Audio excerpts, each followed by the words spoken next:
And rounding out our field, Rick Recchia of New Haven. And here with the call is Russ Dowd. Off the turn, here they come, side by side. Green flags fly. Kenny Johnson and Lloyd Agor lead the field back to turn number 1. Johnson has a slight advantage. Agor immediately dives to the bottom side of the racetrack. Can't make the move. Chambrello slides in to run in the 3rd spot. Rick Bennett is in 4th with car number 83. We've got a problem. A spin in turn 3, and we may begin to stack them up. In fact, that's exactly what happens. It started when John Sneed began to lose the car midway between turns 3 and 4. Almost miraculously, only 3 cars appear to be seriously damaged. Unbelievable. As Sneed started 6th on the grid, which... Okay, Peter Locke will pull in the pace car, and we'll look for green once again. And once again, here's Russ. All right, sir. Green flag back out, and they jump on the throttles. Down to the line they come. Kenny Johnson once again will assume command. Lloyd Agor tries to stay on the high groove. It does not work for Agor, so he tries to tuck it down quickly. Just in time, Pat Chambrello was right there. Ricky Bennett also knocking on the door with that beautifully prepared car number 83. Off the turn, we'll complete lap number 1 this time by. It is Johnson, Agor, Chambrello, Bennett, Savage, and Paquette in that order. Paquette running way up high with that yellow car number 1. Down the backstretch they go as the Winston Racing Series Modifieds now, Raleigh, begin to stretch things out a little bit. And Richie Gallup has the hammer down on the 31. Gallup is headed to the front, and Johnson and Agor come together. Johnson goes around. Savage slides down through the infield. He gets back out onto the racetrack. A lot of dust is kicked up.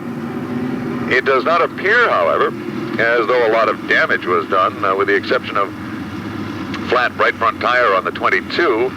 And we believe that the Kenny Johnson car may be no more seriously damaged than Lloyd Agor's. We'll keep our fingers crossed. He's headed for the pit area. The 4th place already from his 15th starting spot. So Mr. Gallup is the man to watch right now.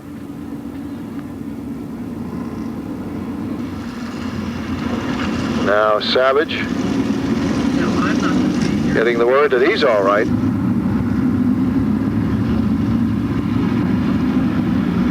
I'm sorry, Barry, are you there? No, I guess not. I thought Barry was trying to...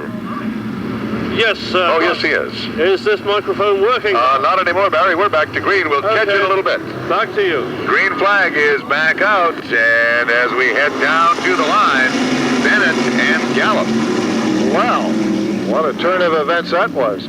Yellow flag is back out, so we're going to do this restart all over again. Okay, now let's go back to Barry in the infield. First. All right, thank you very much, sir. Barry Simons in the infield.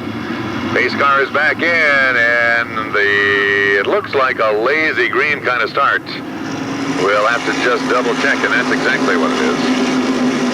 We're going back to yellow immediately. That, my friends, was a very ragged start. Fortunately, no one got out of shape, so everybody held a straight line and managed to make it through. And we'll give them a quick review of Restart 101. Okay. Okay. Chambrello with Pat. And Rick Bennett with the new tires, thanks to the grandparents. Okay, apparently Pat has passed the course. Okay. And Rick Bennett both. All right. Away we go.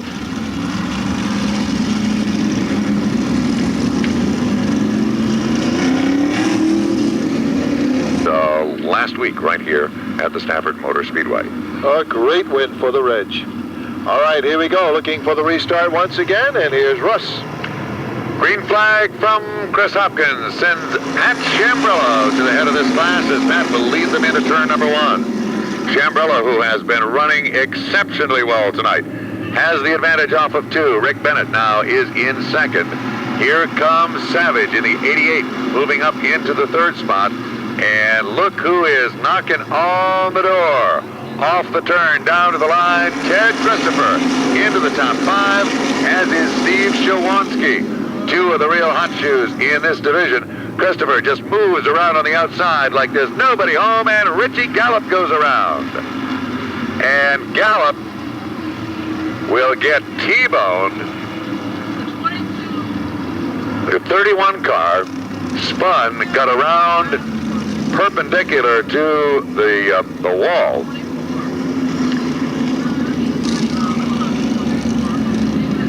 And we are going to check now. Ross, the car that suffered most damage is number 53. I'm galloping across there now. The front end from where I'm standing, where I'm running at the moment, is very considerably damaged. All drivers are okay. To get my breath back, I'll give you a further report. All right, so Barry, it appears as though the 31 car of Richie Gallup, the 53 car of Kenny Johnson, and there is still one other automobile that's involved there, and I'm wondering if, well, we won't think out loud on this one until we find out what the other car is.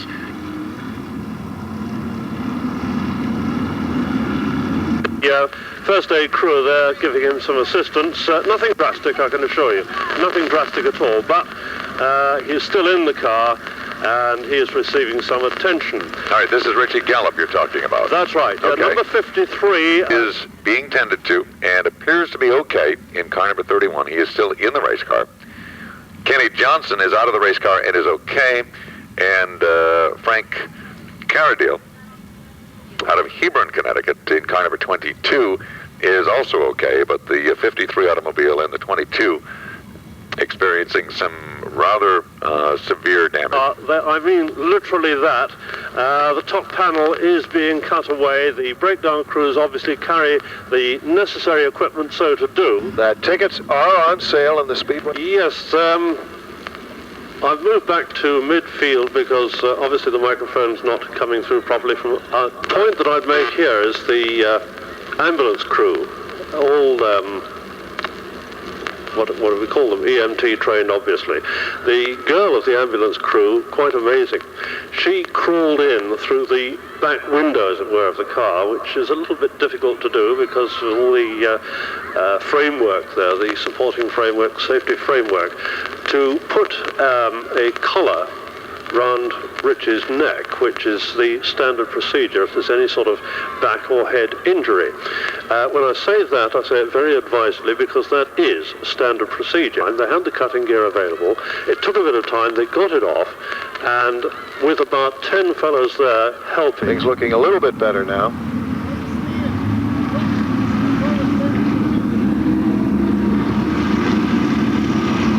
Okay, are we ready?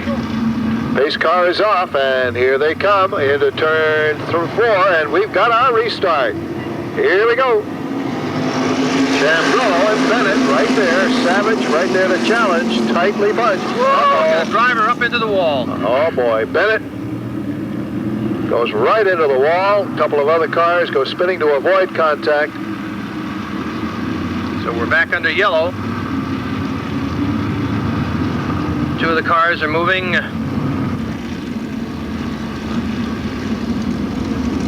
Again, as we mentioned earlier, with the lengthy delay, we enabled everybody, including the drivers and the tires, to cool down. And when you're racing this close in the start, sometimes it doesn't take much of a miscalculation or a mispositioning of the throttle or the brakes and to get you sideways, and that's what looks like happened here.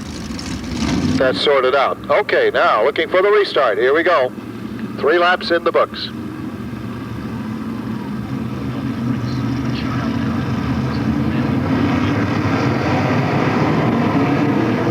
And we're back underway. Here we go.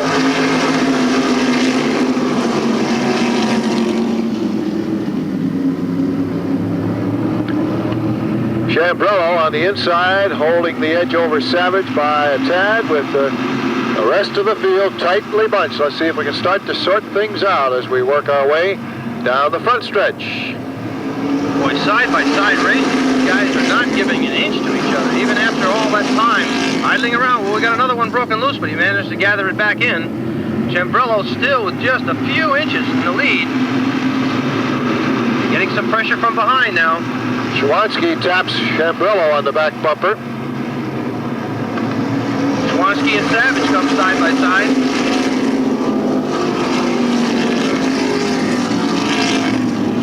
Paquette seems to be just laying back, waiting for somebody to blink.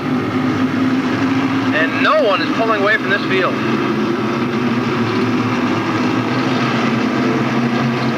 Well, we've run clean for 6 laps now, and things seem to be settling down a bit, but everyone's waiting for someone else to blink an eye because they are close enough together to change positions in a heartbeat.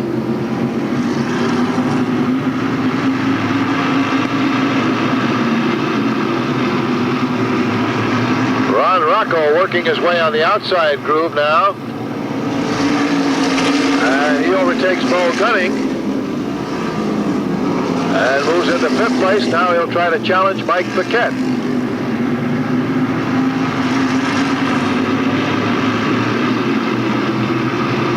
Paquette seems to hold them off as they come out of turn 4, staying in that low groove. Again, the important factor here is that no one's running away and hiding. This feature is going to go right down to the wire. The only thing that's going to change things around a little bit is another yellow flag, and everyone's running clean now, so it's going to be up to the drivers and their anticipation of the drivers behind them and in front of them in order to make the move on the track. Ron Rocco takes over the number 4 spot from Paquette.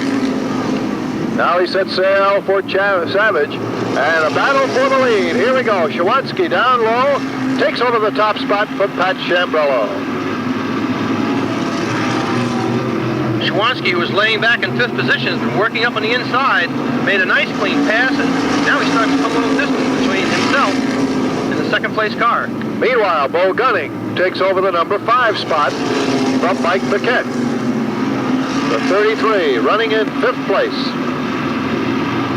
Here comes Bob Potter behind Gunning now, and he moves into 6th place.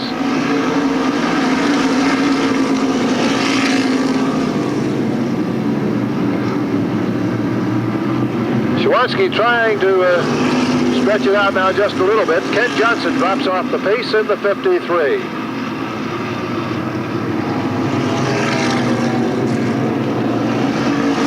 First 2 positions seem to be settling down a bit, but 3, 4, and 5 are still real tight together. No one's giving any ground.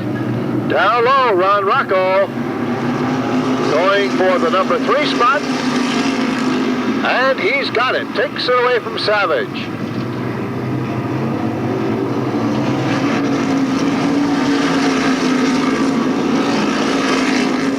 Bo Gunning going for a double win tonight.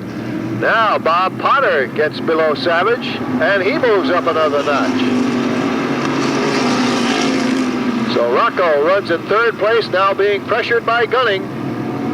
And it's Potter right behind Gunning.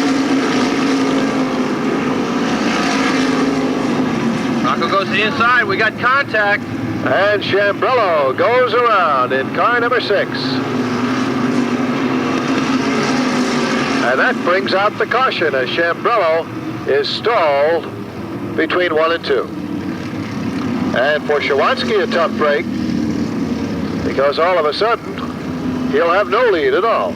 Yes, he was definitely starting to pull away. The last 2 cars waved goodbye, so Chambrello was up with the last 2 guys. The last 2 cars in the field waved Chambrello past and asked him to move up. They are electing to start scratch. So here we go with the restart. We're back underway.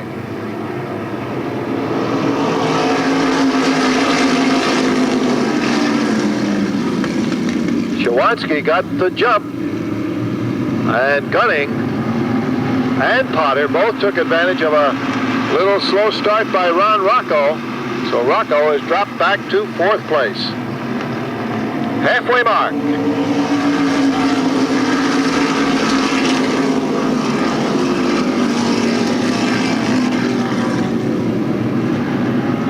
Ganning up challenging for the lead now. He's been back as far as 7th place, but now sits in 2nd, and he's trying to find a soft spot, and he's going to make a move. Will Gunning make it 2 for 2 tonight?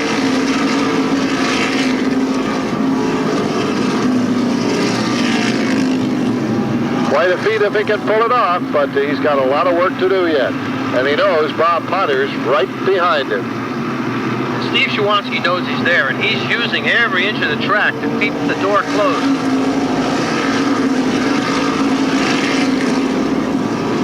One advantage to being in second place is the laps tick by. You get a feel for where the car in front of you gets a little bit out, a little bit squirrely, and you can plan your strategy, your pass, a lot easier than it is to keep the door closed and running in the first position. Now Gunning tops to the inside. No, the door is shut by Chowansky.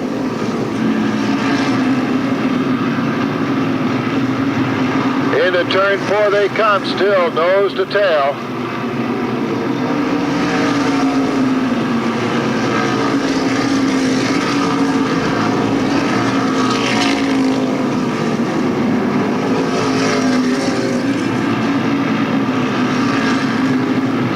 Seem to be settling down. No one's... Whoa, we got some contact over coming out of 2. 2 cars come together, and that'll bring out the yellow flag. Vince Margera. Folks work hard all night, and tonight especially, they've really been earning their dues. Looks like one more lap. Lights out on the pace car. And Bo Gunning, who's going to come out of turn 4 on top. 21 laps completed.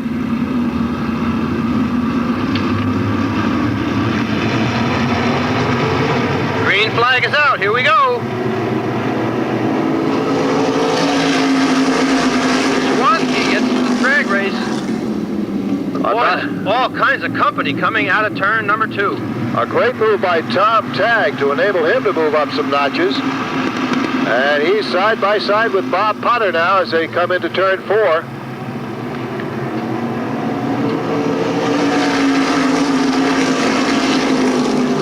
Track is, the drivers seem to find their way around 2 and 3 abreast. There's more than one fast line around the track. Now we go back to single file.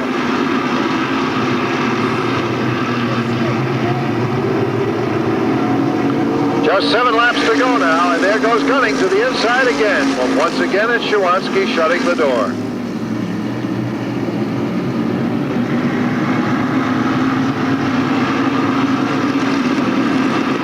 Gunning looking inside, looking outside, but unable to make the move at the moment. He'll try it again. A wheel under. Can't do it. There's not enough horsepower to pull him through. Not enough time.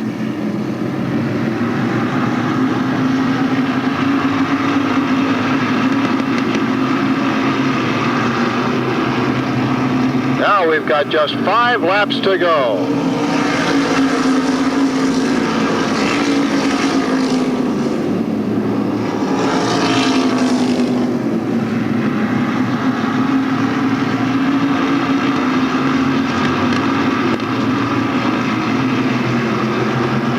Here we come. Out of turn 4 again. They single file. No one making a move now. Everybody playing it coy.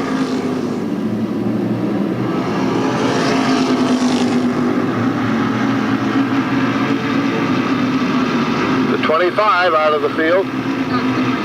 Cipriani up in between 1 and 2. And that brings on another caution.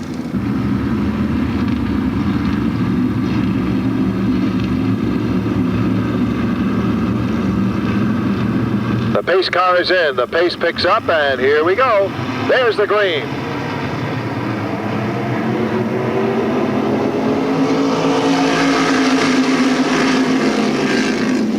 Bob Potter in the low groove will fight for second place now with Gunning. Gunning on the outside, pulls ahead of Potter.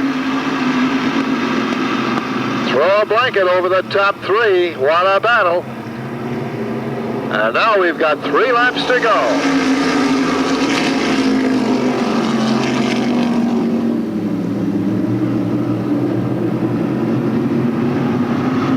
Tom Tagg trying to get in this picture now as he moves up alongside Bob Potter. 2 laps remain.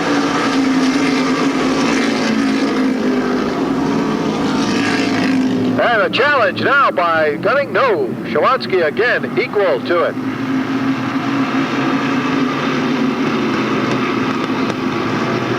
Off the turn they come, and we've got 1 lap remaining. Potter dives under Gunning. No luck.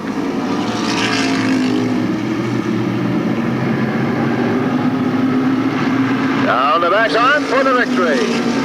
A fine win for Steve Chowansky, his first of the season. Well done by Steve Chowansky. Really demonstrating a lot of ability tonight, holding off the challenges of Bo Gunning and Bob Potter, along with Tom Tagg, to take down the victory.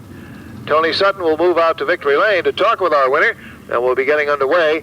Rounding out the top 10 in car 88, Jerry Savage. So there you have it, Steve Chowansky taking down the victory in car 57. The late models will move out now. There's your winner, Steve Chowansky.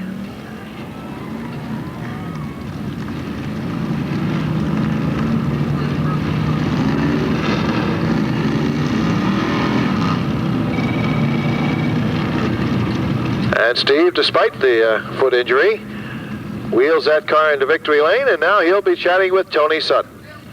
Tony?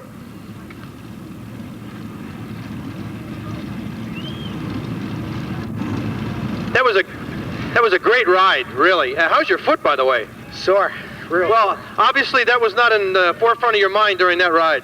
Never even thought about it. Describe the race a little bit. I mean, there was, you got going, you were in control, the yellow flag came out. It happened several times. There were accidents everywhere, and I was praying for no more because my foot was hurting so bad. I didn't think I was going to be able to do it. And you were getting some serious pressure, too. Yeah, Bo was there. Bob was right behind me. They gave me a real workout. Tell us a little bit about your crew and the sponsorship on your car. Well, it's sponsored by Fusco's Auto Salvage, Roadhouse Cafe, Armin's Mobile. Bob Bruno does the engines. Chassis Dynamics does the handling. The crew they're great. That car was so far off in the first race. I mean, I got a 10th out of it. I was lucky to finish. It's obvious that they put it all together and everyone's happy. Want to congratulate you for a great ride. Now go home and get your foot better. Yeah. Okay, Tony, thank you, and congratulations again to Steve Chowansky, displaying a great deal of fortitude in taking down the win tonight.